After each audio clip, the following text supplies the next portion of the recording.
You're not sensitive, you're being psychologically abused. Let me ask you something, and don't answer it too quickly. Have you ever finished a conversation feeling like the ground under you moved slightly? Not enough to panic, just enough to feel off. You were sure about what you felt when the conversation started, but by the time it ended, you weren't sure about anything anymore. Your emotions, your memory, your reaction, and at some point, you quietly told yourself, maybe I'm just too sensitive. That sentence is where psychological abuse begins to win. Not because it's true, but because once you doubt yourself, someone else doesn't have to convince you anymore. Psychological abuse is one of the hardest forms of harm to recognize. Because it doesn't announce itself as abuse, there are no obvious warning signs at first, no dramatic explosions, no visible scars. In fact, many people experiencing psychological abuse will tell you, but they're not a bad person. And that's exactly why it works. Psychological abuse doesn't rely on cruelty. It relies on confusion. It slowly disconnects you from your own perception of reality. At first, it feels like misunderstanding. You say something hurt you. They say you're taking it the wrong way. You bring up something specific. They respond with something vague. Nothing is loud enough to clearly label as wrong, but nothing ever feels resolved either. Over time,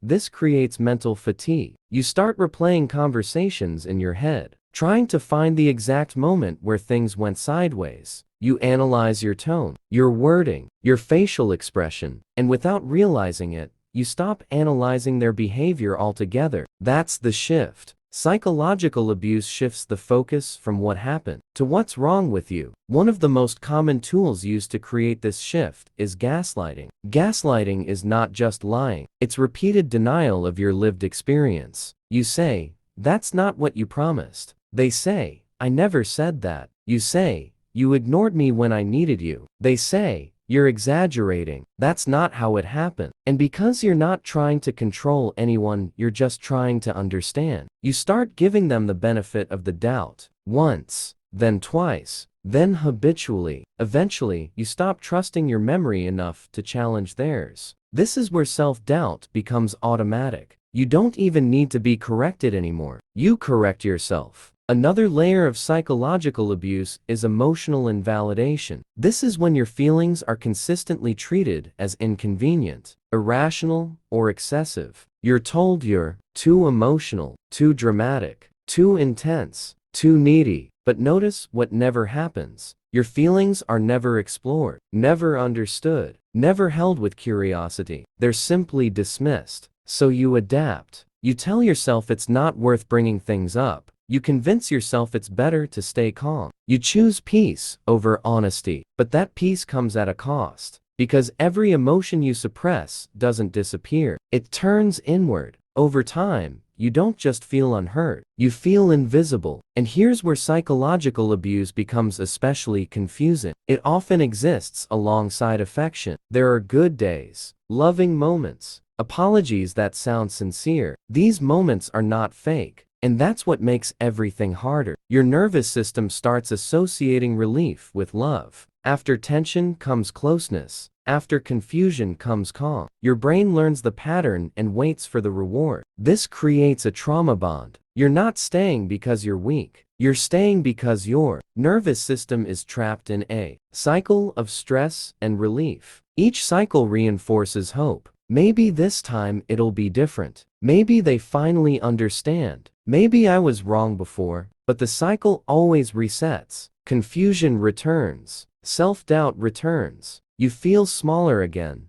And with each cycle, something changes inside you. You stop expressing freely. You monitor your words. You scan their mood before speaking. You become hyper-aware, not because you're sensitive, but because your nervous system is on constant alert. This is survival mode. Psychological abuse trains you to prioritize emotional safety over truth. Eventually, you start believing that your role in the relationship is to keep things stable, even if that stability costs you your voice. Many people blame themselves for reaching this point. They say things like, "If I were stronger, this wouldn't affect me. If I were more confident, I wouldn't allow this." But psychological abuse doesn't target weakness. It targets empathy. It targets people who self-reflect, take responsibility, want harmony, believe communication can fix things. That's why logical explanations don't free you. Because you're not confused due to lack of intelligence. You're confused because the environment is designed to keep you uncertain. So how can you tell if this is what you're experiencing? Look at patterns, not intentions. Ask yourself, do you often feel worse after conversations instead of better? Do you feel anxious before bringing things up? Do you find yourself explaining your feelings again and again, with no resolution? If clarity is always promised but never delivered, that's not miscommunication, that's control. Healthy relationships don't require you to constantly defend your emotional reality. They don't make you question your sanity. They don't punish honesty with withdrawal or dismissal. Conflict can exist in healthy relationships, but psychological abuse is not about disagreement. It's about power. Power over the narrative. Power over what's considered real. Power over what you're allowed to feel. In a psychologically abusive dynamic, only one version of reality is valid, and it's never yours. Living in that environment slowly erodes your sense of self. You become less certain, less expressive, less grounded, and then one day, you realize you don't recognize yourself anymore. So what do you do when you begin to see this clearly? The first step is not confrontation. Confrontation assumes a shared reality. Psychological abuse thrives where reality is flexible. The first step is internal clarity. Start trusting patterns over words. Pay attention to how you feel consistently, not occasionally. Second, stop over-justifying your pain. You don't need the perfect sentence to deserve emotional safety. Pain is information. And finally, understand this truth. And it's a hard one. You cannot heal while staying in an environment that keeps destabilizing you. No amount of patience will turn emotional instability into safety. Psychological safety is not a reward for good behavior. It is the foundation of love. Real love makes you feel anchored, clear, seen, not confused, not anxious, not afraid to speak. So if this video feels uncomfortably accurate, if something inside you feels heavy right now, that heaviness is not weakness, it's awareness. And awareness is the moment your mind begins to return to itself. You're not sensitive. You're responding to something that isn't healthy. And recognizing that truth is the first real step back to yourself. Thanks for watching. Please like, share, and subscribe for more.